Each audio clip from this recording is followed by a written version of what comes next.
better together.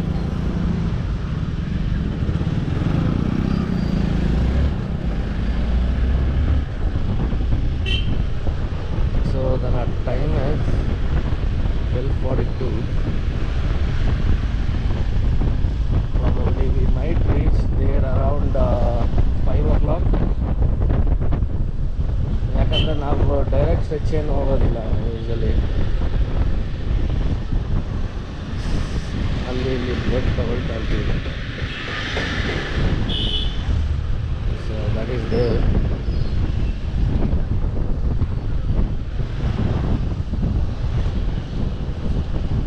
So ನಾನೇನು actual plan ಮಾಡಿದ್ದೀನಿ ಅಂತ ಹೇಳಿದ್ರೆ, ಈ ಗಾಡಿ ತೊಗೊಳೋಕೆ ಮುಂಚೆ ಏನಾದ್ರು ಪ್ಲ್ಯಾನ್ ಇತ್ತು MM ಹಿಲ್ಸ್ ಹೋಗಬೇಕು ಅಂತ. ಫಸ್ಟ್ಲಿ ಒಂದು, and second one is MM ಹಿಲ್ಸಲ್ಲಿ ನಾಗಮಲೆ ಅಂತ ಇದೆ. ಆ ನಾಗಮಲೆ ಅಟ್ಲೀಸ್ಟ್ ಒಂದು 3 ಬೆಟ್ಟ ಗಾಡಿಯಲ್ಲಿ ಎತ್ಕೊಂಡು ಹೋಗ್ಬೇಕು ಅನ್ನೋದು ಒಂದು ಪ್ಲ್ಯಾನ್ ಇತ್ತು. So hopefully we are gonna try that today tomorrow. I have to see on that. ಆದರೆ ಇವಾಗ ಅಲ್ಲಿ ಬಿಡ್ತಾರ ಇಲ್ವಾ, ಚೆಕಿಂಗ್ ಇದೆಯಾ, ಹೆಂಗೆ ಏನು ಅಂತ ಗೊತ್ತಿಲ್ಲ. ಆದರೆ ಯೂಶಲಾಗಿ ಅಲ್ಲಿ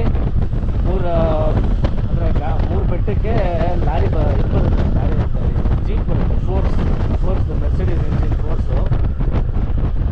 ಅದರಲ್ಲಿ ಅರೌಂಡ್ 12 ಮೆಂಬರ್ಸ್, 15 ಮೆಂಬರ್ಸ್, 70 ಮೆಂಬರ್ಸ್ ಆ ಥರ ಹಾಕ್ಕೊಂಡು ಹೋಗ್ತಾರೆ. ಸೊ ಆ ಎಂಟೈರ್ ಡರ್ಟ್ ಲ್ಯಾಬ್ ಥರ ತುಂಬ ಹೆವಿ ಕಷ್ಟ ಇರುತ್ತೆ. ಆದರೆ ಟ್ರೈ ಮಾಡ್ಬೋದು, 3 ಬೆಟ್ಟ ಟ್ರೈ ಮಾಡಿದ್ರೆ.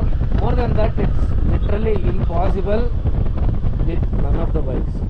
ಯಾವುದಾದ್ರೂ ನೀವು ತಗೊಳ್ಳಿ, it's impossible completely. Why? Because it's like 80 degree steep. ಅದು 80 ಡಿಗ್ರಿ ಸ್ಟೀಪ್ ಅಂದರೆ ಕಂಪ್ಲೀಟಾಗಿ ನಿಮಗೆ ನಡ್ಕೊಂಡು ಹತ್ತೋಕ್ಕೆ ಕಷ್ಟ ಆಗಿಬಿಟ್ಟಿರುತ್ತೆ. ಇನ್ನು ನೀವು ಗಾಡಿಯಲ್ಲಿ, ಬಸ್ಸು, ಲಾರಿಯಲ್ಲಿ ಜಿಮ್ನಾಸ್ಟಿಕ್ ಮಾಡ್ತೀನಿ ಅಂದರೆ ಇಟ್ಸ್ ಲಿಟ್ರಲಿ